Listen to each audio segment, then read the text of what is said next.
Pinangunahan ni TESDA Director General Joel Villanueva at isang kilalang chef ang mass graduation ng TESDA sa lalawigan ng Rizal. Dito ay binida ng ahensya mga dekalidad nitong vocational course para sa mga Pilipino. Si Julius Disamburon sa detalye. Congratulations! Yan ang sambit ni TESDA Director General Secretary Joel Villanueva sa halos daang scholars nitong nagtapos ng kursong technical and vocational dito sa lalawigan ng Rizal. Para sa opisyal, tunay na may pagmamalaki at magagamit ang mga TESDA graduates ang kanilang mga natutunan hindi lamang sa pang-araw-araw kundi sa pagkakaroon ng kita.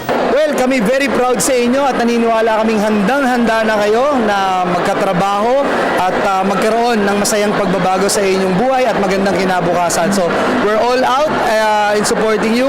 And dun sa mga hindi pa rin makakuha ng trabaho, please give us a call and make sure na naka-register po kayo sa ating Blue Desk para matulungan po kayo makakuha ng trabaho. Patuloy ngayong hinikayat ng TESDA ang mga bagong high school graduate na kumuha ng mga technical vocational course habang hindi pa nakapagdedesisyon sa kursong nais nilang kunin sa kolehiyo. Sabi pa ni Villanueva, may pagmamalaki na at tiyak na may kalidad ang mga vocational course na iniaalok ng ahensya.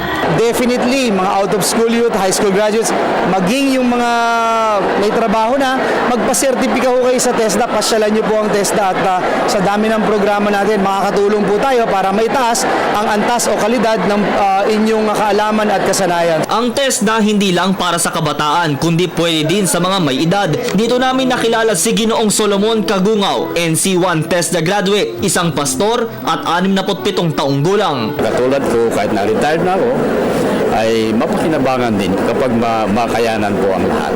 Katulong ng Panginoon. Ako'y nagagalak, excited of course, ako'y makapagtapos na at panalo po ang TESDA.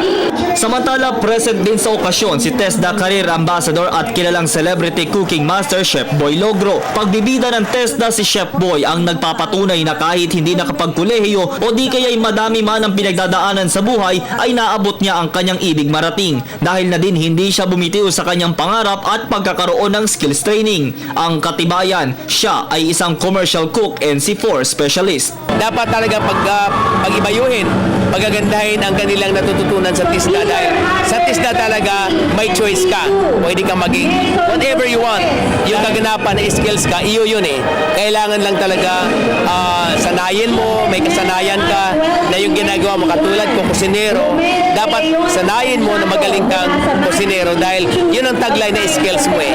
In demand yan sa buong mundo. Ping, ping, ping! Yum, yum, yum! Dingid sa ating kaalaman na si Secretary Joel ay TESDA specialist din. Pinangahawakan ng Food and Beverages NC3. Saludo ang TESDA sa mga world-class na galing at talento ng mga Pinoy TESDA graduates. Para sa Telebisyon ng Bayan, Julius Disamburon, Barangay Santa Cruz, Antipolo City.